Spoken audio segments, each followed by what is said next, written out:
तो मैंने आपको बताया कि आयु के सुहोत्र नहीं, आयु के पुत्र हुए नहुष, छत्रवृद्ध, रंभ, रज, अनैना 5।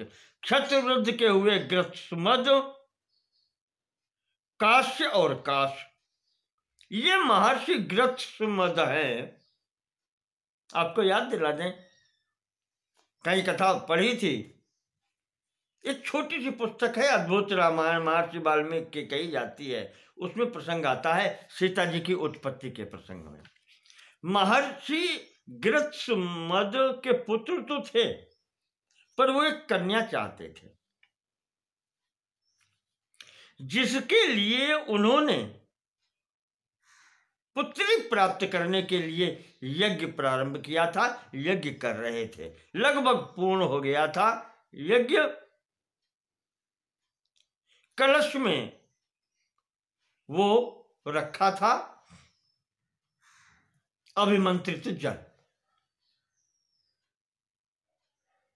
जैसे आपको याद होगा, मंदाता उत्पत्ति के प्रसंग में यौवनासु जी अभिमंत्रित जल पी गए, पुत्र उनके पेट से उत्पन्न हुआ। इसी प्रकार से यहां पर पुत्री प्राप्त करने के लिए यह अभिमंत्रित जल था। इसी समय यज्ञ चल रही थी, रावण कहीं से भागता हुआ चला आ रहा था। सब उठ के भाग गए। यज्ञ करने कराने वाले महाराज ग्रत्समद भी प्राण बचा के वहां से भागे। वो कलश रखा था। रावण के गणों ने ऋषियों मुनियों को वहां से इकट्ठा किया, जो ये सब करा रहे थे यज्ञ। और ये कलश जो रखा था यज्ञशाला का, उसमें पैर लग गया या उसने जल उसका फेंक दिया और वही कलश लेकर के खड़ा हो गया। कहता है ये ऋषि मुनि महात्मा जितने यज्ञ यहां पर करा रहे हैं, इनसे मुझे कर चाहिए, टैक्स चाहिए।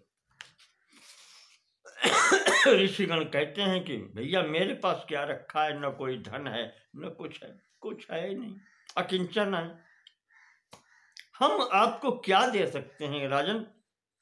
रावण कहता है कुछ नहीं दे सकते, खून दे सकते हो, रक्त। मुझे कर चाहिए जो मैंने मांग दिया है। अब वो हाथ में लिए हुए कलश वही उठा लिया उसने। उस स्तर का आदमी, दैत्य वृत्ति का, राक्षस वृत्ति का, और वो तलवार ऐसे ऋषियों के लगाता है, खून उस पात्र में ले लेता है जिस पात्र में पुत्री उत्पन्न करने के लिए अभिमंत्रित जल रखा था। ऋषियों का रक्त उसमें इकट्ठा करता है वो। अब वो जब एकत्रित तो हो गया, अब वो फेंके कहां, क्या करे, उसका हिम्मत नहीं है। कलश ले जाकर के घर में लंका में रानी मंदोदरी को देता है। कहा रानी इस कलश को सुरक्षित रखना, ये विष से भी भयंकर है। जानता है ऋषियों का रक्त है।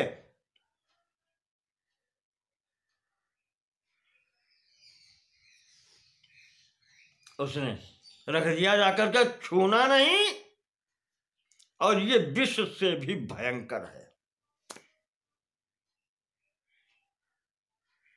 कलश कोई 10-20 क्विंटल का थोड़ा ही था, छोटा कलश जैसे रखते हैं, छोटा कलश था। उसमें वो रक्त जो ऋषियों का इकट्ठा किया था वही उसने, रानी मंदोदरी ने बांध बूंद को सुरक्षित रख दिया। इस बीच तो रावण चला गया। ऐसे ही तीनों लोकों में भ्रमण करता है। चरित्रहीन स्थिति में तो हो ही गया था, कामी था, वर्षों तक नहीं आता था घर पर। मंदोदरी पछताती है कि ऐसा पति मिला, घर पर भी नहीं रहता। एक दिन क्रोधवश उसने सोचा कि ऐसा पति से अच्छा है कि हम स्वयं आत्महत्या करने, ये घर पर रुकता ही नहीं है, मुझे पत्नी तो का लाभ क्या मिला। उसे वो बात याद आ गई कि घर में मेरे पति जो थे वो लाए थे कुछ कलश में और कह रहे थे कि विष से भी अधिक घातक है, छूना नहीं, इसको छुपा के रख लो। तो जब उसने विचार किया विष से भी अधिक घातक है, तो जब आत्महत्या ही करनी है तो ऐसी वस्तु प्रयोग करो जो अमोघ हो, जिसका बार खाली न जाए। विष से भी हो सकता है हो जाए, प्राण बच जाए, पर मेरे पति ने कहा है तो ऐसे ही होगा। उसने वो कलश का जो उसमें रखा था उसने भक्षण कर लिया।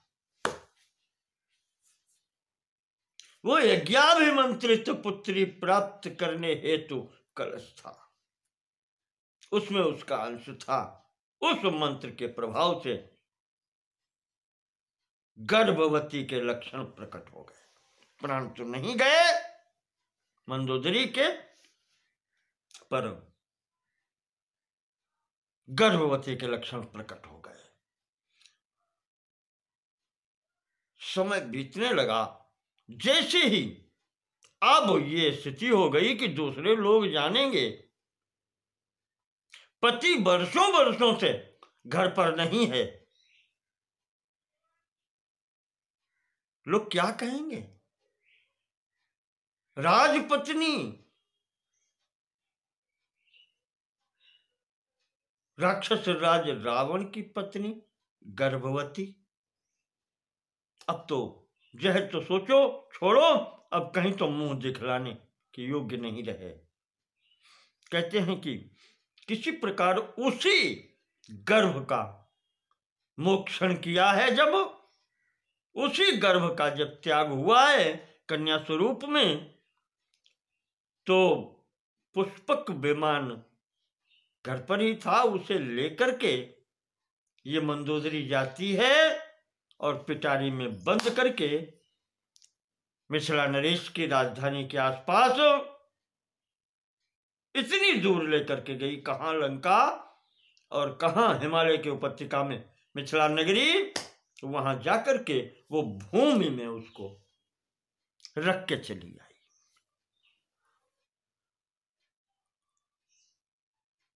जमीन के अंदर गड़ी नहीं थी, वो रख के चली आई। उसी समय महाराज जनक ने भूमि शुद्धि के लिए, यज्ञ करने के लिए भूमि शुद्धि कर रहे थे, हल चलाते थे, तो वहीं हलाग्र भाग से छिपा के रखी होगी, कोई कुछ वैसा होगा, तो हल के अग्रभाग से उस पेटी में धक्का लगा, वो ऊपर आ गई और पेटी खुल गई, जिसमें कन्या निकली। यह कन्या महाराज जनक जी ने प्राप्त की। सी, हल के अग्रभाग को सी कहते हैं। उस जो रेखा बनती है वो शीर या सीता कहलाती है, उस कारण से महाराज जी ने इसका नाम सीता रखा। इस प्रकार से महाराज ये गृत्सुमद के यज्ञ की स्थिति है, वो मैंने आपको बताई।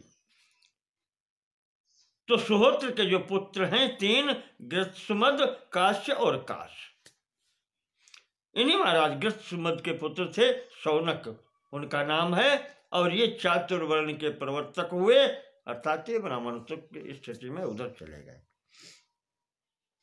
जो काशी नाम के पुत्र हैं सुहोत्र के, उनके पुत्र काशी के अधिपति हुए, काशीराज कहे गए या काशेय भी कहे गए।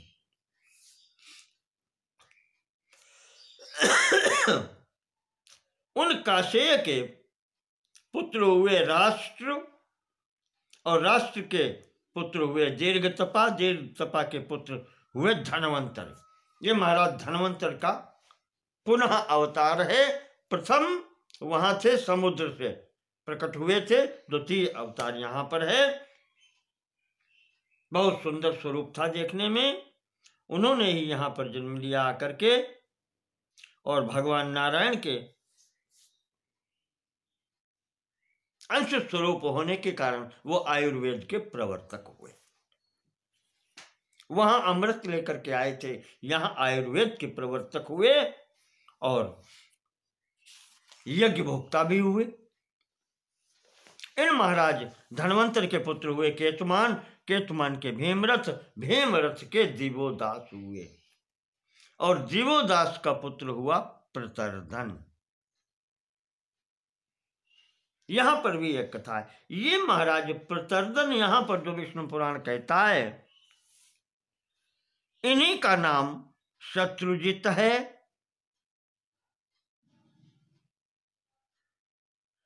इन्हीं का नाम वत्स है और इन्हीं का नाम ऋतध्वज है। ये 3-4 नाम इन्हीं प्रतर्धन के बताए गए हैं यहां इसमें। पर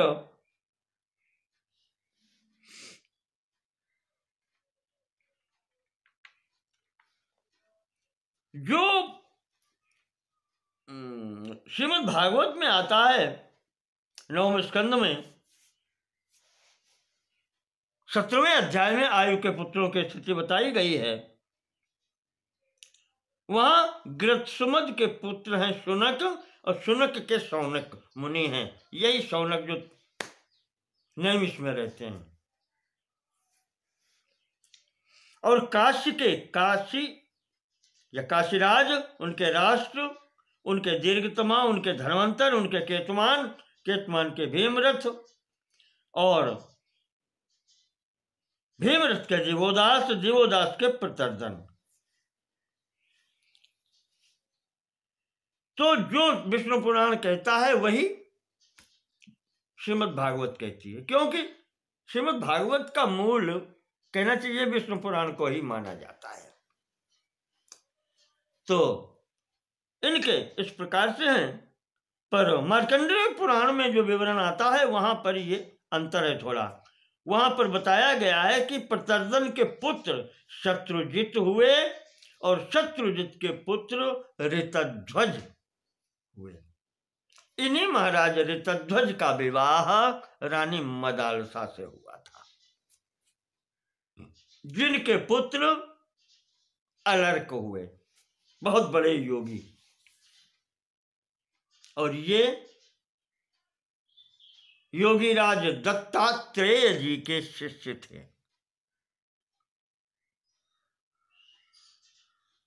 अलर्क जी कथा मैं नहीं सुनाऊंगा, इनके संबंध की कथा माता मदालसा की ये भी हमारे इस पर उपलब्ध है यूट्यूब में। अगर आप जाएंगे तो मार्कंडेय पुराण की कथा सुनिएगा विस्तार से। वहां पर मैंने मदालसा जी का वृत्तांत आपको सुनाया है, वो वहां देखिएगा।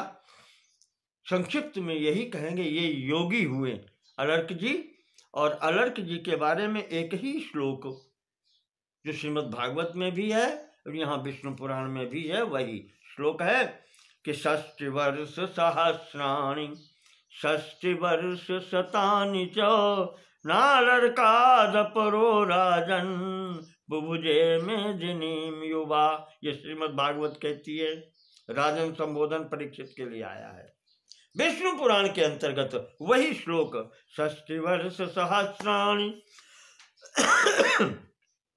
60 वर्ष शतानि च अलर्काद परो नान्यो बुभुजे मेदिनी युवा। इन्हीं महाराज अलर्क जी ने अपने योग के प्रभाव से 66,000 वर्ष युवावस्था में रह करके पृथ्वी का उपभोग किया। ऐसे योगी थे, जब तक पृथ्वी शासन किया युवावस्था में ही रहे। इन महाराज अलर्क के सन्नत नामक पुत्र हुआ। सन्नत के सुनीत, सुनीत के सुकेतु, सुकेतु के धर्मकेतु, धर्मकेतु के सत्यकेतु, सत्यकेतु के विभु, विभु के सुविभु, सुविभु के सुकुमार और सुकुमार के धृष्टकेतु, धृष्टकेतु के वीतिहोत्र, वीतिहोत्र के भार्ग और भार्ग के भार्गभूमि नामक पुत्र हुआ। इस भार्गभूमि से भी चातुर्वर्ण का प्रचार हुआ। ये भी यहां से ब्राह्मण स्थिति में हो गया। एक कथा और आ गई मध्य में, थोड़ा सा आपको इशारा मात्र दे दें। ये भी कथा आती है महाभारत में। जैसे विश्वामित्र जी को ब्राह्मणत्व प्राप्त हुआ था, अपनी तपस्या तो की ही उन्होंने, पर ब्रह्मा जी के कहने से और वशिष्ठ जी के कहने से ब्राह्मणत्व प्राप्त हुआ था महर्षि विश्वामित्र जी को। उससे पूर्व राजर्षि कहे जाते थे। महर्षि जब वशिष्ठ जी ने कह दिया तब स्वीकृत हुए। इसी प्रकार से ये महाराज वीतिहोत्र जो हैं, इनका भी वर्णन आता है।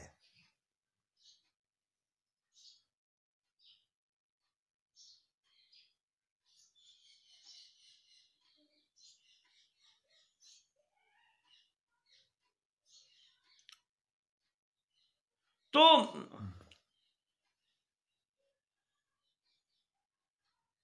चलो आज यहां पर इनकी बात छोड़ते हैं, आगे संभवतः आएंगे वो वीतिहोत्र दूसरे हो सकते हैं, क्योंकि वहां जो वर्णन आया है वो वीतिहोत्र और प्रतर्दन के बीच का झगड़ा है।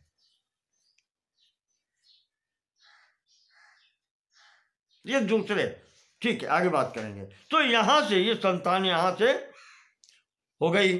अब इनके महाराज जी के जो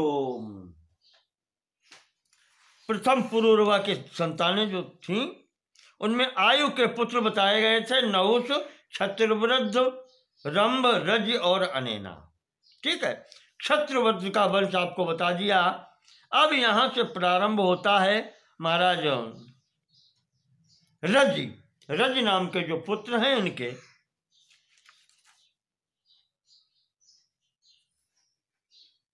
आयु के पुत्रों में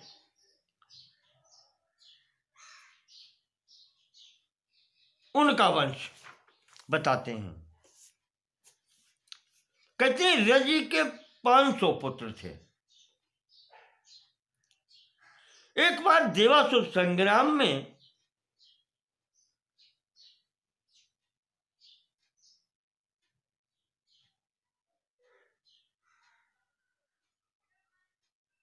इंद्र ने सहायता मांगी और क्योंकि वो देवता उस युद्ध में दैत्यों से इतना परेशान हो गए थे कि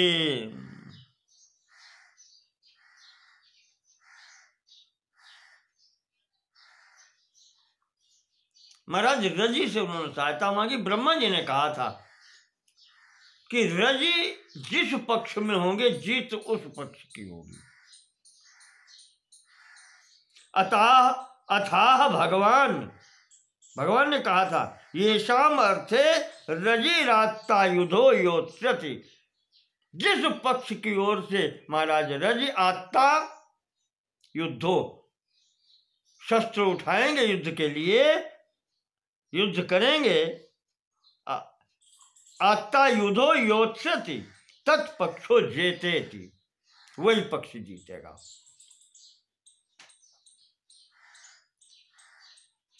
ये जो जाना तो दैत्य पहले पहुंच गए सहायता मांगने के लिए। तो रजी ने कहा कि मैं तुम्हारी ओर से युद्ध कर तो सकता हूं, अब जिसको ये प्राप्त श्रेय हो गया कि जिधर होंगे वो जीतेगा तो वो अपना पक्ष रखेगा। दैत्यों से महाराज रजी ने कहा फिर राजा मैं बनूंगा, देवताओं पर मैं विजय प्राप्त करूंगा तो तुम्हें मेरे अधीन रहना पड़ेगा, राजा मैं बनूंगा। फिर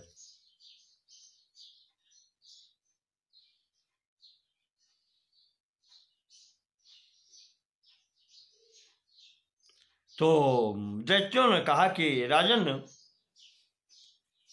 हम अपनी बात से हटने वाले नहीं हैं।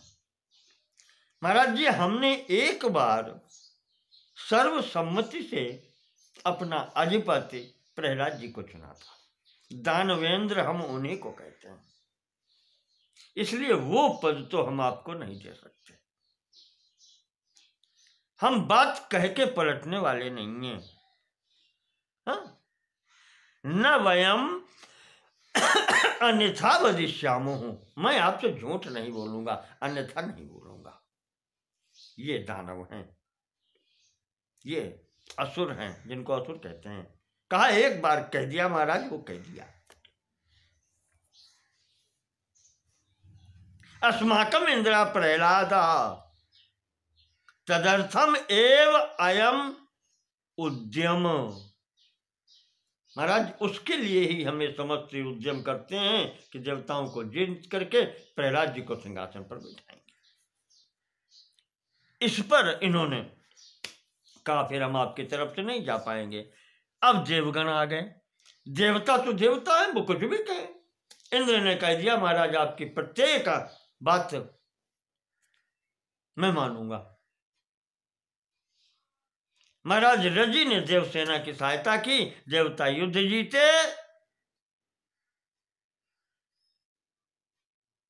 जीत गए।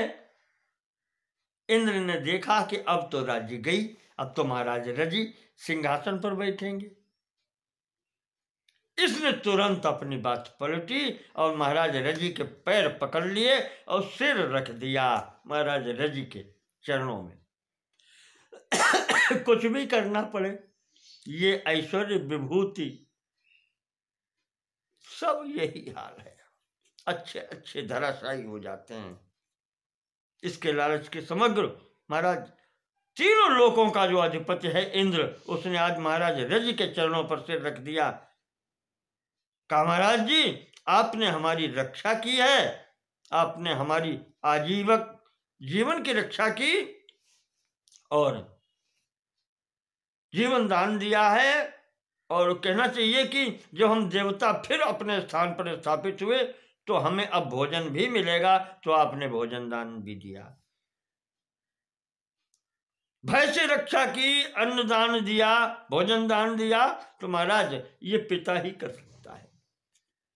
आप मेरे पिता तुल्य हैं, आप मेरे पिता हैं और मैं तीनों लोकों का स्वामी इंद्र आपका पुत्र हूं। देखें आप, वाणी देखिए आप, मैं तीनों लोकों का इंद्र आपका पुत्र हूं, प्रणाम कर रहा हूं आपको। अब राजा महाराज रजी क्या कहेंगे? जिसका पुत्र ही इंद्र हो तो अब पिता क्या कहेगा? सिंहासन हमको दो। पुत्र रूप में इंद्र प्राप्त हो रहा है। राजा ने कह दिया चलो ऐसे ही सही इंद्र, तुम बैठो सिंहासन पर। ये विनम्रता का फल होता है। इंद्र ने उस विनम्रता को केवल ढोंग कर ले इसको आप और राज्य प्राप्त कर ली।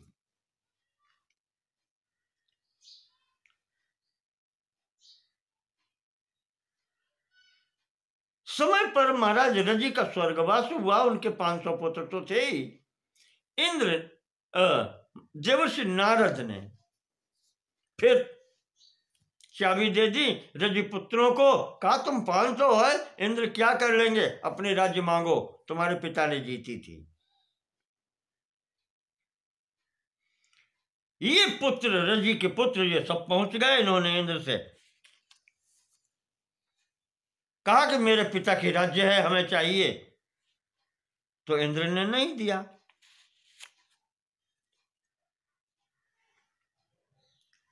उन्होंने आक्रमण किया और इंद्र को भगा दिया और स्वर्गलोक पर अधिकार कर लिया।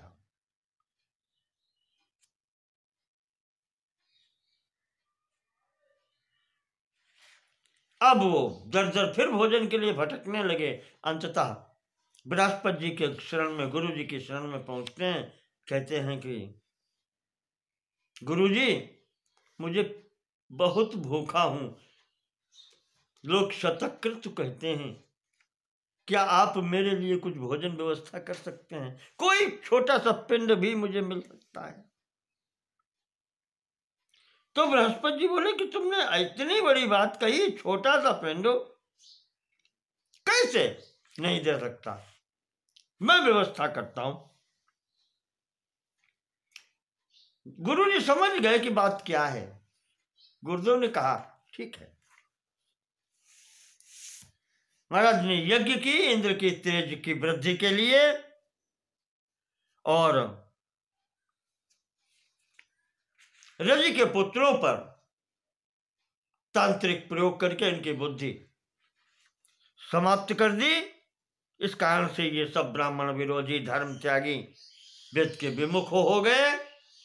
इस प्रकार से धर्माचारहीन करके इन रजि के पुत्रों को तब इंद्र से कहा कि अब तुम आक्रमण करके अपना राज्य प्राप्त करो। इंद्र ने वैसा ही किया। इन रजि के पुत्रों पर